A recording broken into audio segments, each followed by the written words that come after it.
오늘 우리 함께 볼 주제는 루터의 생애입니다. 오늘 받으신 유인물이 있습니다. 이 유인물은 이제 강의가 다 끝나시면 그때 이제 집에 가셔서 한번 살펴보시면 되겠고요. 오늘은 저와 함께 이 앞쪽에 스크린을 보면서 쭉 편안하게 이야기를 듣는 것처럼 생각하시면서 들으시면 되겠습니다. 특별히 종교개혁주의 506주년을 맞이해서 이제 종교개혁의 어떤 이야기를 다룰까 하다가 루터의 생애를 좀 다루게 되었습니다.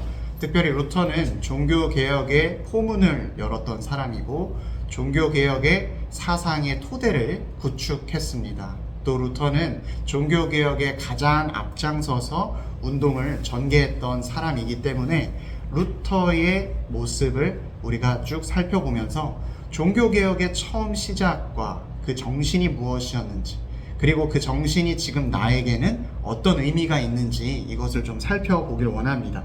특별히 루터가 처음부터 종교개혁을 일으켜야겠다라고 생각하고 종교개혁을 일으킨 것은 아니었습니다. 그럼 어떠한 마음으로 루터가 이 일을 감당하게 되었는지 함께 보도록 하겠습니다. 이 그림은 이제 아이젠하우라고 부르는 지역에 루터의 동상을 세워둔 그림입니다. 특별히 마틴 루터의 생애를 함께 살펴보시면 빨간색으로 되어 있는 것이 각 도시의 이름들입니다. 루터가 살았던 도시들, 그리고 그곳에서 루터가 어떤 일을 했는지를 간략하게 보도록 하겠습니다. 루터는 아이슬레벤이라는 지역에서 태어났는데 여기 1번 지역입니다. 이 지역에서 태어났고 유년기 시절을 아이슬레벤 가까운 곳 만스펠트라는 곳에서 이제 초등교육을 받게 되고요. 이제 여기에서 우리로 치면 유학과 같은 곳입니다. 이제 에르푸르트로 이제 2번 되어 있습니다. 에르푸르트로 이제 가서 대학을 다니게 되고요. 여기서 특별히 수도사가 됩니다.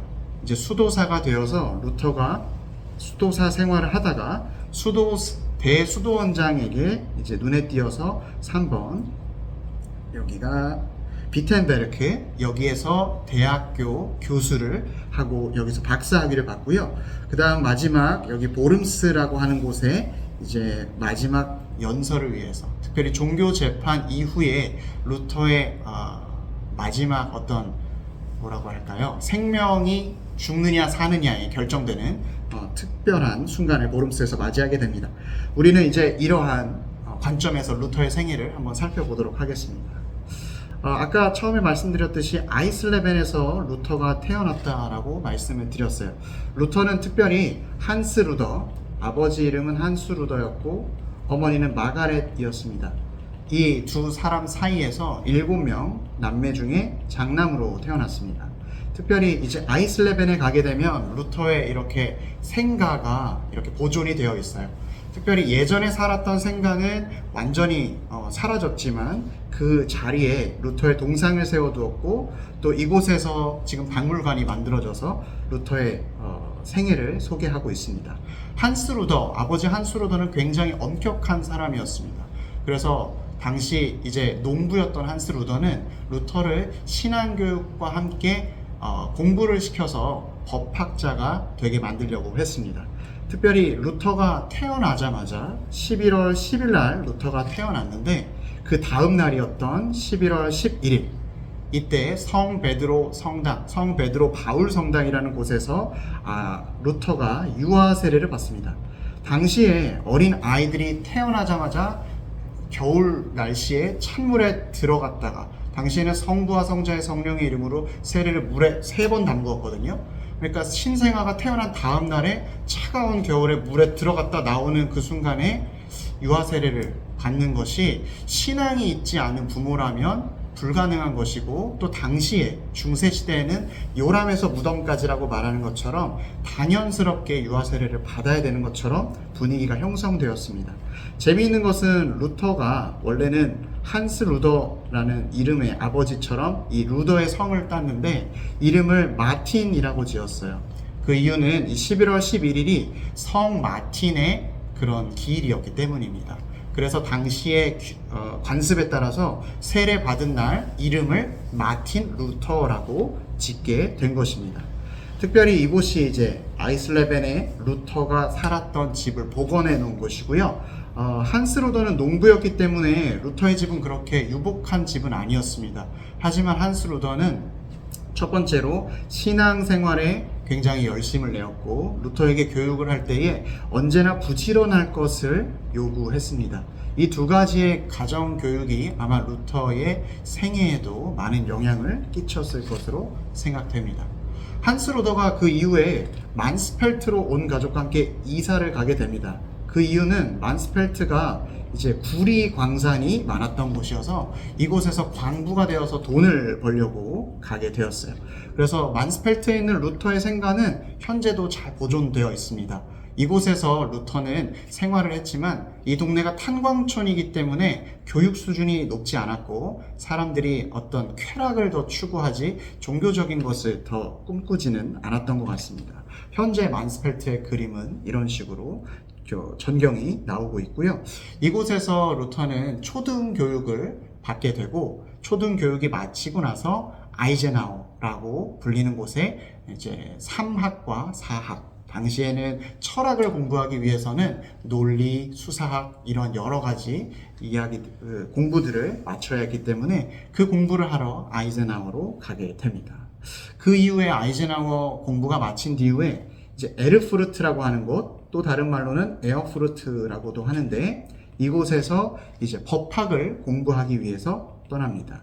법학을 공부시켜서 한스 루더, 아버지 한스 루더는 루터가 변호사가 되어서 집안을 좀 일으켜 주기를 바라고 있었습니다. 그래서 에어푸르트 대학에서 이제 법학을 공부하다가 이제 여름 7월 달에 잠시 집으로 루터가 가게 돼요.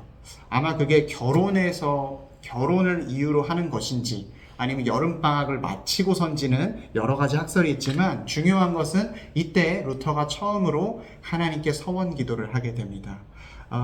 집에서 에어프루트로 대학교로 다시 돌아가는 과정 중에 갑자기 먹구름이 몰려오고 비가 쏟아지기 시작했어요. 그때 갑자기 천둥번개가 치는 걸 보고서 루터가 너무나도 두려움을 느꼈습니다. 왜냐하면 그가 여태까지 배웠던 하나님은 내가 하나님께 잘못하면 벌 주시는 하나님, 심판하는 하나님이었기 때문에 내가 혹시라도 이 순간 죽게 되는 것은 아닐까 너무나도 두려워했습니다.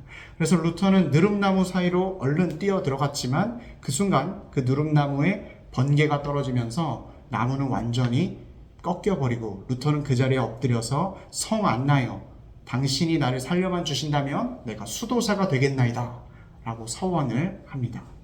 당시 중세에는 굉장히 특이한 기도의 방법들이 있었는데 루터가 성 안나여, 우리는 보통 이제 기도를 하면 하나님의 이름을 부르지 어떤 다른 성인의 이름을 부르지 않잖아요.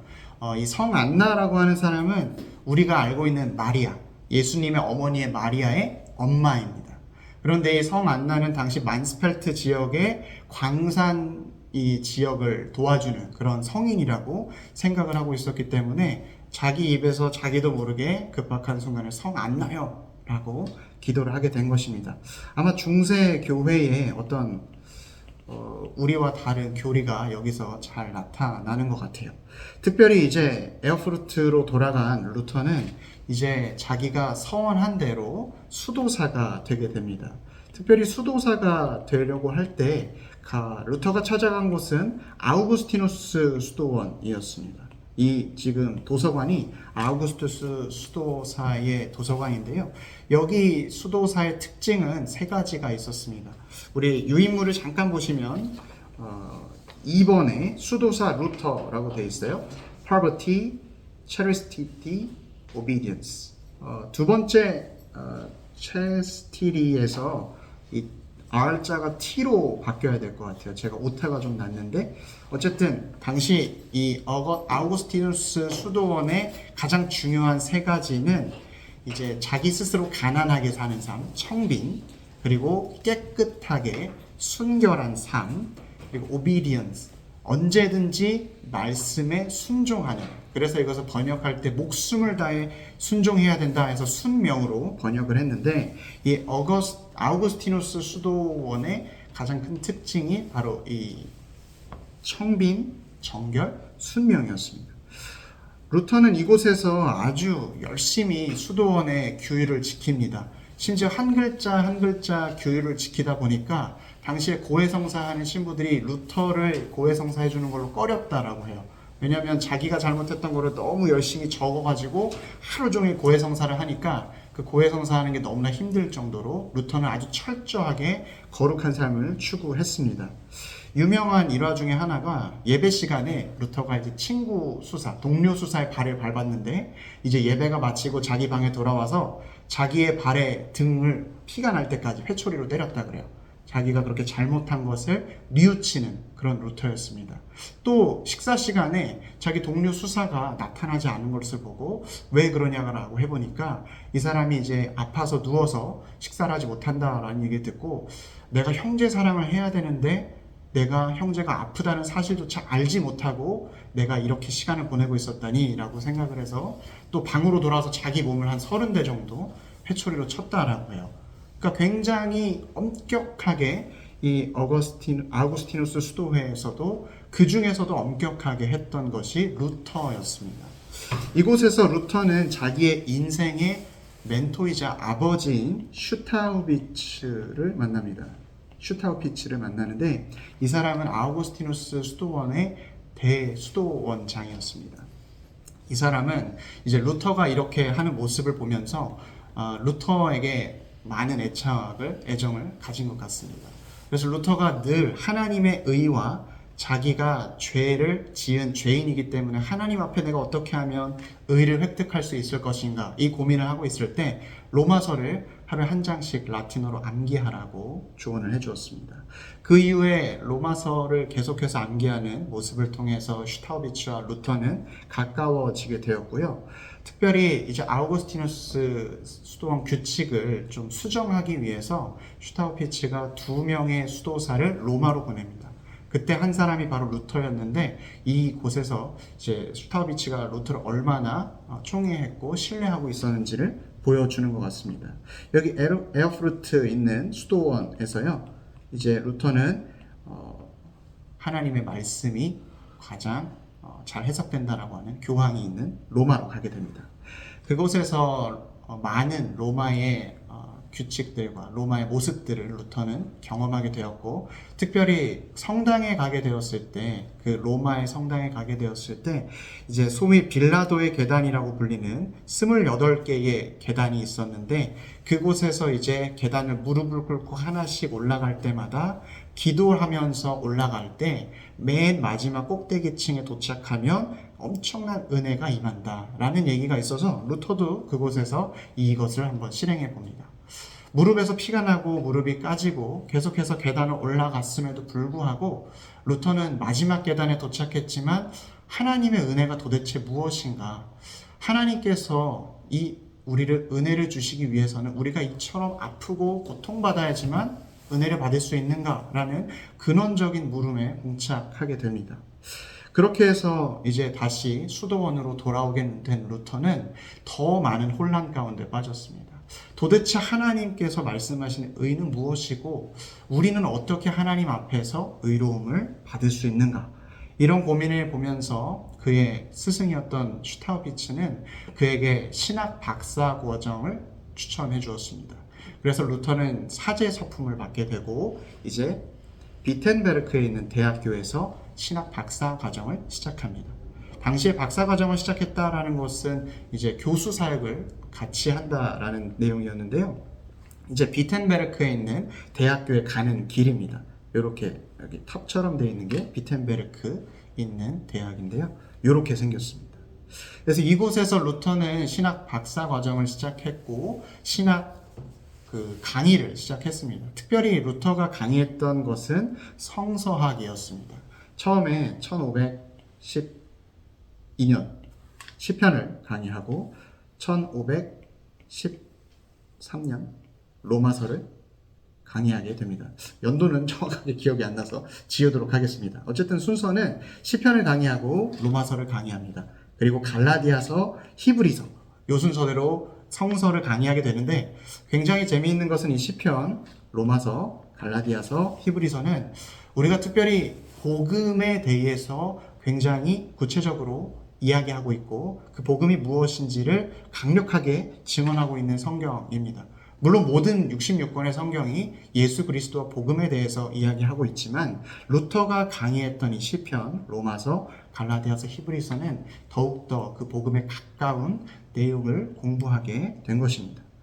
루터는 특별히 여기서 그의 인생에 있어서 두 번째 회심이라고 부르는, 아까 우리 번개 쳤을 때 성 안나야 내가 수도사가 되겠나이다 살려만 주시옵소서 라고 했던 게 첫 번째 하나님을 만났던 순간이라면, 이곳에서 이제 비텐베르크 대학교에서 지내는 탑과 같은 곳에서 탑의 체험이라고 불리는 두 번째 하나님을 만나는 경험을 하게 됩니다.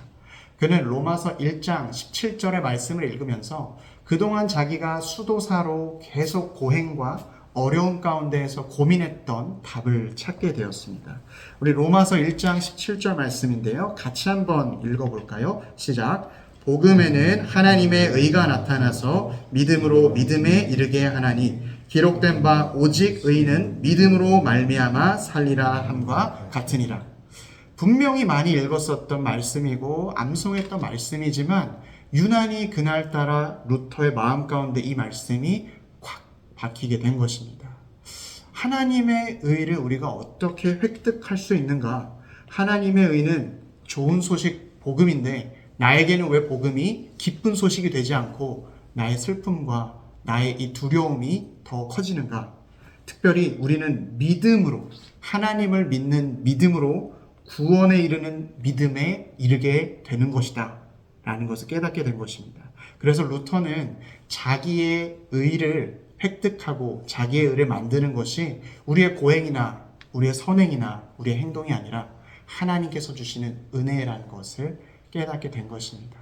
의라는 것은 우리의 내면에서 나타나는 것이 아니라 외부로부터 하나님께로부터 주어지는 것이라는, 특별히 이것을 우리는 이신칭의라고 말하는 것입니다. 오직 믿음으로 우리가 구원받을 수 있는 그 의를 획득하는 것이 복음이다라는 것을 루터가 이제 성서학을 가르치다가 깨닫게 된 것입니다. 이렇게 성서학을 가르치고 계속해서 복음에 대해서 루터는 확신을 가지고 있을 때에 드디어 문제가 발생했습니다. 여기 굉장히 머리카락이 조금 계신 존 테첼이라고 하는 사람입니다. 이 사람은 마인츠 대주교 알브레히트가 고용한 수도사였는데 당시에 바티칸 로마에서는 성 베드로 성당을 이제 건립하기 위해서 많은 돈이 필요했어요. 근데 그 돈을 계속해서 조달하다 보니까 돈이 계속해서 더 필요하고, 그래서 생각해낸 것이 그러면 면죄부를 팔아가지고 돈을 모아보자 라고 생각을 했어요. 영국, 프랑스, 스페인 이런 데에서 면죄부가 다 판매가 되고 이제 독일로 판매가 시작이 되려고 합니다. 특별히 이 요하네스 테첼, 존 테첼이 그 독일 지부의 면죄부 판매왕이었어요.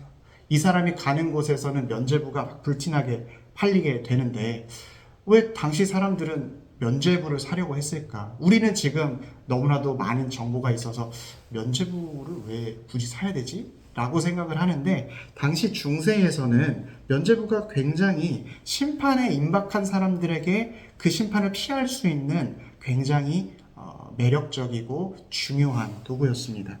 여기 가운데 이 단테의 신곡의 그림인데요. 오른쪽은 천국입니다. 그리고 왼쪽은 지옥이에요. 중세 카톨릭은 굉장히 하나님을 위해서 살았던 성인은 바로 천국에 들어가고 그리고 악한 사람은 바로 지옥에 들어간다라고 얘기했습니다. 그런데 선행을 조금만 해서 천국에 들어가지는 애매한 그런 사람들, 나쁜 짓을 하긴 했는데 하나님을 잘 몰라서 나쁜 짓을 한 사람, 혹은 하나님을 알지만 그렇게 크지 않은 죄를 지었던 사람, 이런 모든 중간에 있는 사람들이 가는 곳이 바로 여기 어떤 탑처럼 되어 있는 곳, 연옥입니다. 연옥은 특별히 이제 이 위로 올라가면서 마지막에 이제 연옥에서 내가 하나님의 그런 벌을 다 받고 이제 천국으로, 여기 무지개 같은 걸 타고서 천국으로 갈 것이냐 아니면 지옥으로 갈 것이냐, 그러니까 이곳에서 내가 어떤 일을 더 하느냐에 따라서 천국으로 갈 수도 있고 지옥으로 갈 수도 있는 겁니다. 사람들에게 테첼은 당신이 연옥에서 고통받을 수 있는 것을 줄일 수 있는 방법은 면죄부를 사는 것입니다. 특별히 당신의 할아버지, 할머니, 부모님들이 이곳에서 고통받고 있을 때 당신이 그들을 위해서 면죄부를 산다면 그들은 천국에 들어갈 수 있습니다 그래서 유명한 말로 했던 것이 연배우계에 동전이 떨어지는 땡그랑 소리가 날 때 그 면죄부를 산 사람에게 이제 구원이 임한다. 천국으로 들어가게 된다. 이런 이야기를 하면서 면죄부를 팔기 시작했어요. 그러다 보니까 독일의 전역에 있는 사람들이 너도나도 면죄부를 사기 시작했습니다. 루터는 이러한 상황을 봤을 때 너무나도 말이 안 된다라고 생각했어요. 루터는 이것은 절대로 있을 수 없는 일이다 라고 생각을 하고 비텐베르크 이제 대학, 이제 지금으로 치면 게시판과 같은 성문에 95개조 반박문을 드디어 붙이게 되는 것입니다. 95개조 반박문의 원래 이름은 면죄부의 힘과 효용에 관한 반박입니다. 루터가 처음부터 이 95개조 반박문을 게재했을 때 종교개혁을 염두하고서 한 것은 아니었습니다. 첫 번째로 그는 이곳에 라틴어로 이 글을 게재했습니다. 당시에 학자층이 아니면 라틴어를 다 읽을 수 없었기 때문에 루터는 오히려 학자들과 면죄부의 그런 능력에 대해서 토론하고 싶어 했던 것입니다. 그래서 이 알브레이트, 마인츠의 대주교인 알브레이트에게 동일한 내용을 편지로 이렇게 보내게 되고 당시에 루터가 이것을 붙였을 때 95개조 반박문을 붙였을 때에는 아무런 일도 일어나지 않았었습니다. 그런데 아까 그 면죄부 판명왕 요하네스 테첼이 두 번의 이 면죄부 힘과 효용에 관한 반박에 대한 반박 논문을, 그러니까 테첼이 면죄부는 효용이 있다라는 반박 논문을 내게 되면서 이 95개조의 반박문이 다시 점화가 일어나듯이 사람들에게 이슈가 되었습니다. 이 반박문을 붙이기 전에 독일에서는 구텐베르크 금속 활자가 발명이 되었기 때문에 사람들이 이것을 독일어로 번역해서 금속 활자 인쇄로 찍어내기 시작했습니다. 2주 만에 독일 전역에 이 내용이 퍼지게 되었고요. 4주 만에는 유럽 전역에 퍼지게 되었습니다. 그렇다면 도대체 루터가 이 95개조 반박문으로 게재했을 때 어떤 내용을 이야기했기 때문에 중세 로마 카톨릭은 이것을 싫어하고 이것을 무시할 수밖에 없었을까? 제1조가 제가 생각했을 때는 95개조 반박문의 가장 핵심의 내용이라고 할 수 있을 것 같습니다. 우리의 주인이요 선생이신 예수 그리스도께서 회개하라라고 말했을 때에 예수 그리스도께서는 신자의 전생애가 참회의 인생이 되는 것을 바라신 것이다.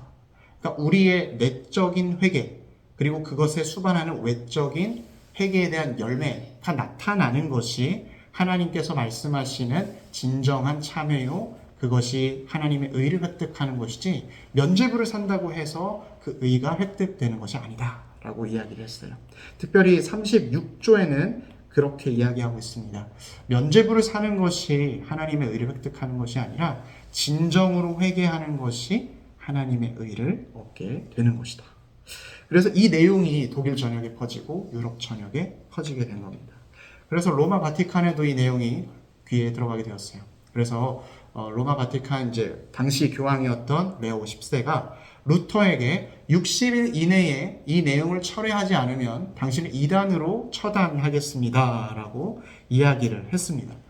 루터는 그것에 응하지 않았고 루터는 오히려 자기가 해야 할 일들을 해내왔습니다. 첫 번째로 루터는 3개의 논문을 더 작성하게 되는데 첫 번째는 독일 귀족들에게 고함이라는 논문을 발표했습니다.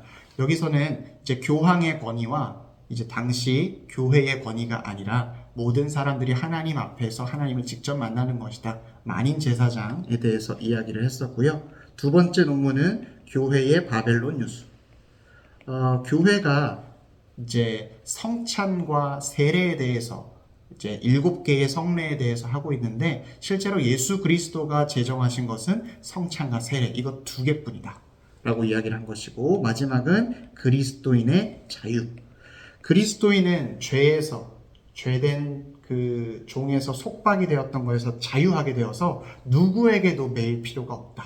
그러나 우리는 그리스도인으로서 예수 그리스도 안에서 누구에게든지 종이 될 수 있다. 그것이 바로 그리스도인의 자유에 대한 내용이었습니다. 교황 레오 10세는 이것을 듣고서 루터가 완전히 이단자라는 것을 확신하고 1921년 1월에 루터를 이단자로 이제 결정을 하게 됩니다. 당시에 루터에게 이제 이단자로 결정하기 전에 아우구스티누스 수도원장이었던 슈타우피츠에게 루터를 제지하든지 당신이 사임하든지 결정하시오라고 이야기를 했습니다.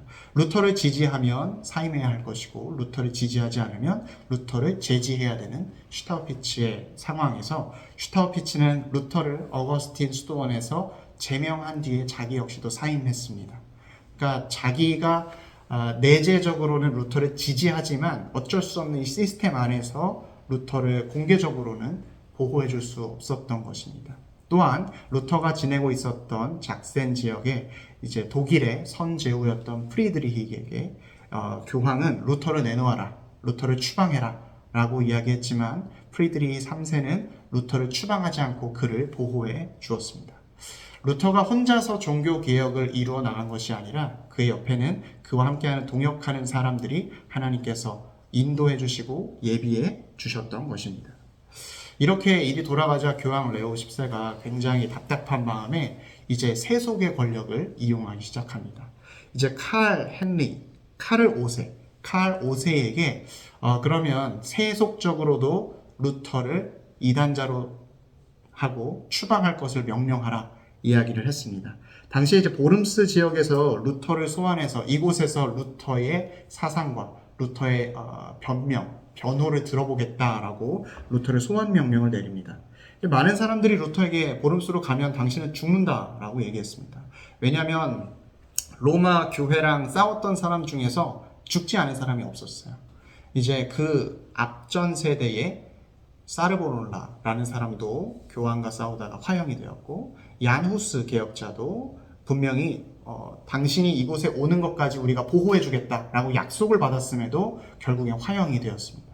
이제 루터의 친구들은 당신도 마찬가지다. 보름스에 가게 되면 당신 분명히 죽을 것이다 라고 얘기했지만 루터는 이곳에서 아주 유명한 말을 남깁니다. 얀후스는 화형되었지만 그가 주장한 진리는 사라지지 않았다. 보름스에 있는 기왓장과 같은 마귀들이 많이 있을지라도 나는 보름스로 가겠다.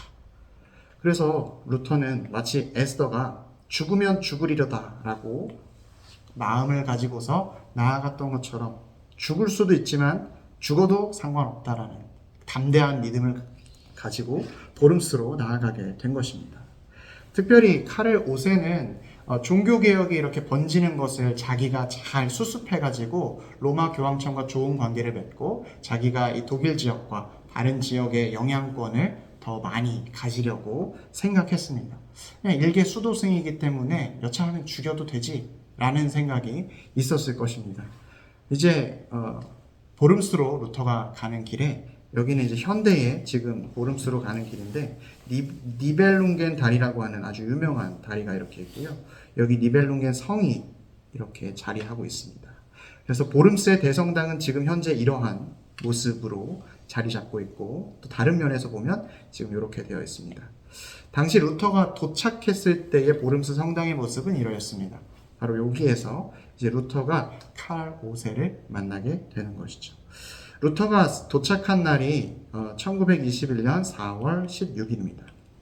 이때 여러 가지 학설이 있는데 보름스로 가는 길에 루터가 내주는 강한 성이요라는 찬양을 작사 작곡했다라는 이야기가 있고 특별히 여기 보름스에 도착했을 때 마차에서 내리면서 했던 말이 하나님이 나와 함께 하실 것입니다 라고 이야기를 하고 내렸다고 해요.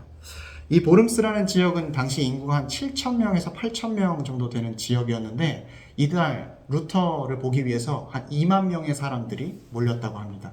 그러니까 평상시보다 한 3배 이상의 사람들이 모여서 한쪽은 루터를 응원하고 한쪽은 루터를 반대하는 그런 사람들로 모여 있었던 것입니다. 이제 저녁에 4월 16일 저녁에 루터가 도착했기 때문에 이제 신문은 4월 17일 시작이 되었습니다. 4월 17일이 되었을 때 루터는 칼 황제 앞에 서게 되었습니다. 당시 이곳에는 세속의 모든 권력과 교회의 모든 권력이 함께하고 있었습니다. 칼 5세와 그의 형제들, 그리고 제국의 6 제후들, 24명의 공작들, 8명의 후작들과 같은 세속의 모든 권력, 이뿐만 아니라 교회의 권력도 함께하고 있었습니다. 30명의 대주교들, 그리고 주교들, 그리고 교황의 그 대사들, 그리고 수도원장들, 그리고 또 자유시의 대표자들도 입석하고 있었습니다. 모든 사람들이 루터를 바라보고 있었습니다. 첫 번째 질문이 바로 이것이었습니다. 제가 여기에도 적어놨는데, 그대의 이름으로 출판된 이 책들을 그대의 것으로 인정하는가? 그동안 루터가 썼던 모든 것들, 95개조의 반박문에 대한 모든 내용이 루터 당신이 쓴 것이 맞습니까? 라고 물었을 때 루터는 네, 제가 썼습니다. 그리고 그 책의 내용을 조금 설명하기 시작했습니다. 이어서 두 번째 질문이 이렇습니다. 그대는 이 책들에서 쓴 내용을 철회할 준비가 되어 있는가? 이미 종교적으로 이단으로 낙인 찍힌 루터가 이곳에서도 이제 보호받지 못한다면 죽을 수밖에 없는 상황이었습니다. 루터는 그곳에서 자기에게 답변할 수 있는 하루의 시간을 달라고 이야기했습니다. 그래서 사람들은 불만이 가득했지만 공정한 재판으로 보이기 위해서 하루의 시간을 더 주었습니다. 4월 17일 저녁에 이제 루터가 하나님께 어떠한 기도를 드렸는지는 잘 나타나지 않지만 이제 많은 사람들이 추측하건대 하나님, 내가 나의 영광을 위해서 이렇게 하는 것이 아니고 하나님의 영광을 위해서 내가 이 자리에 섰으니 나를 도우소서라고 이야기를 했다고 합니다. 또한 여기 글에도 적어 놓았지만 친구에게는 편지를 쓸 때 내가 쓴 모든 저작들을 철회하지 않을 것이다 라는 편지를 썼다고도 해요. 다음날 4월 18일이 되었을 때 다시 루터는 모든 사람들 앞에 섰습니다. 그때 루터에 대해서 이렇게 물어봤습니다. 그대는 이 책들에서 쓴 내용을 철회할 준비가 되어 있는가? 라고 했을 때 루터는 이렇게 답변했습니다. 나는 나의 믿음을 교황이나 공의회에 복종시킬 수 없습니다. 그들은 분명히 오류에 빠졌고 모순되기 때문입니다. 그러므로 내가 제시한 성경의 증거들 그리고 그것을 통해서 내가 말했던 나의 양심에 따라서 나는 이것을 철회하지 않겠습니다. 제가 여기 서 있습니다.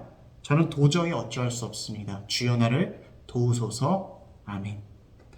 이곳에서 이제 제가 여기 서 있습니다. Here I stand 라는 연설로 유명한 루터의 이 논박은 당시의 사람들이 이것을 루터가 말하지 않았을 수도 있다라고 이야기하는 부분입니다.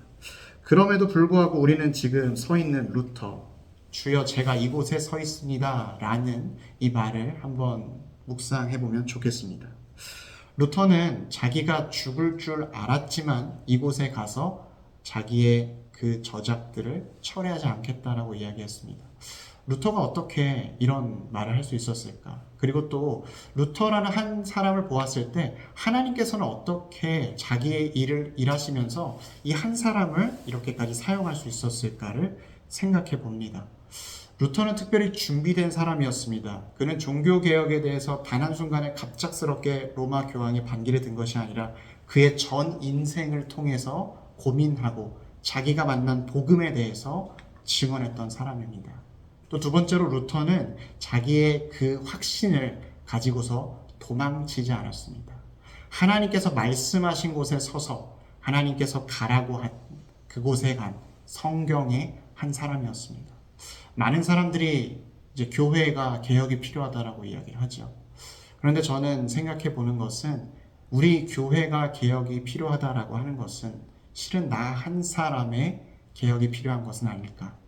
하나님께서 말씀하실 때 내가 할 수 없을 것 같은 상황에도 하나님 말씀에 순종할 수 있는 담대함, 그리고 그것을 따랐을 때 하나님께서 역사하시고 도와주시는 것을 볼 수 있는 그런 믿음의 눈, 그런 것들이 필요하지 않을까 생각해 봅니다. 특별히 이 장면은 저에게 있어서 예수님께서 빌라도 앞에 섰을 때 재판받는 것을 생각하게 했습니다. 예수님께서는 당신께서 재판을 받으셔서 십자가에 달리셔야 할 것을 잘 알고 계셨고 그것을 위해서 전 인생을 사셨고 그 일을 성취하심으로 인해서 우리에게 복음을 전해주셨습니다. 특별히 예수님께서 기도하셨을 때 이것이 나에게서 떠나가게 해달라고 기도하셨지만 결국엔 아버지의 뜻대로 되게 해달라고 기도함으로써 우리에게 성경과 그리고 하나님의 구원의 계획을 성취해 주신 것입니다. 만약에 하나님께서 구원하신 그 계획을 예수 그리스도께서 그 자리에 서지 않고 도망친다라고 말씀하셨다면 우리는 지금 이 자리에 없을 것입니다. 예수 그리스도께서는 우리를 위해서 우리를 사랑하시기 때문에 그 모든 일을 감당하셨고, 그러자 하나님께서는 예수 그리스도께서 죽으셨지만 그 죽음에서 일으켜 세워주시는 부활을 보여주신 것입니다. 루터 역시도 마찬가지였습니다. 당시 보름스 회의에서 이 연설을 했을 때 많은 사람들이 화가 나서 그 회의장을 떠나버렸습니다. 특별히 칼 오센은 어떻게 일개 수도승이 1000년 이상에 지속돼 있던 교회와 교황의 권위를 이렇게 무시하고 어떻게 이런 일이 있을 수 있단 말인가 라고 화를 냈다고 합니다. 이때 루터는 죽을 거라고 생각했지만 죽지 않았습니다. 루터를 보호해줬던 한 사람, 프리드리히 3세가 있었기 때문입니다. 보름스에서 안전하게 나가겠다고 황제의 이름으로 약속해 주었기 때문에 칼 오센은 루터가 이제 보름스를 떠나는 것을 허락해 주었습니다. 보름스로 떠나는 루터의 일행 가운데 웬 중무장한 기병들이 들이닥쳤습니다. 그리고 루터의 머리에 검은 두건을 씌우고 루터를 납치했습니다. 루터를 데리고 간 곳은 아이젠하워의 마르트부르크 성이었습니다. 이곳은 루터가 숨어 지내면서 루터의 마지막 종교개혁의 일을 수행했던 곳이기도 합니다. 루터가 이곳에서 무엇을 했느냐면 바로 성경을 번역하는 일을 했습니다. 지금 이 보시는 그림이 루터가 당시에 앉아서 성경을 번역했다고 말하는 장소입니다. 루터의 의자와 책상이 있고요. 이곳에서 9개월 동안 그는 그리스어 성경을 독일어 성경으로 번역을 하게 되었고, 그 번역한 성경은 다시 독일 전역에 퍼지게 되면서 종교개혁이 들불처럼 일어나게 된 것입니다. 사랑하는 우리 피스메이커 교우 여러분, 종교개혁은 단순히 그냥 모든 것을 뒤집어 엎겠다라는 한 청년의 치기 어린 그런 분노에서 시작된 것도 아니었습니다. 그리고 한 사람의 역할로만 된 것이 아니라 그 한 사람을 위해서 많은 사람들이 도와주고 그 가운데에서 하나님의 역사하심이 드러난 것이었습니다. 개혁은 인간이 감당하는 것이 아닌 하나님께서 감당하는 것이지만, 하나님께서 하시는 것이지만, 그 개혁이 이루어질 수 있도록 그 자리에 서 있는 한 사람이 필요합니다. 오늘 이 시간 내가 그 한 사람이 되기를 소망하길 바랍니다. 하나님 앞에 제가 여기 서 있습니다. 제가 주님 말씀을 너무나도 사랑해서 내가 이 말씀을 전하지 않고는, 이 말씀을 믿지 않고는 더 이상 살아갈 수가 없습니다. 고백하는 우리 모두가 되기를 축복합니다. 루터가 죽고 나서 이제 비텐베르크 성에 루터의 무덤이 이렇게 안장이 되었습니다. 우리 이 말씀 같이 읽으면서 마무리했으면 좋겠습니다. 이사야서 6장 8절 말씀, 우리 결단하는 마음으로 이 말씀 같이 읽도록 하겠습니다. 시작. 내가 또 주의 목소리를 들으니 주께서 이르시되 내가 누구를 보내며 누가 우리를 위하여 갈고 하시니 그때에 내가 이르되 내가 여기 있나이다 나를 보내소서 하였더니. 아멘. 이 시간 우리 잠깐 특강의 내용을 기억하면서 기도하면 좋겠습니다. 주님, 제가 주님의 사랑을 경험했으므로 주님께 쓰임받는 삶 되길 원합니다. 내가 두려움이 많고 내 힘은 부족하나만 주님을 의지할 때 주님이 돕는 사람과 힘을 주실 것을 믿습니다. 주여, 내가 여기 있나이다 나를 보내소서. 이 시간 우리의 마음을 주님께 드리는 기도 올려드립시다.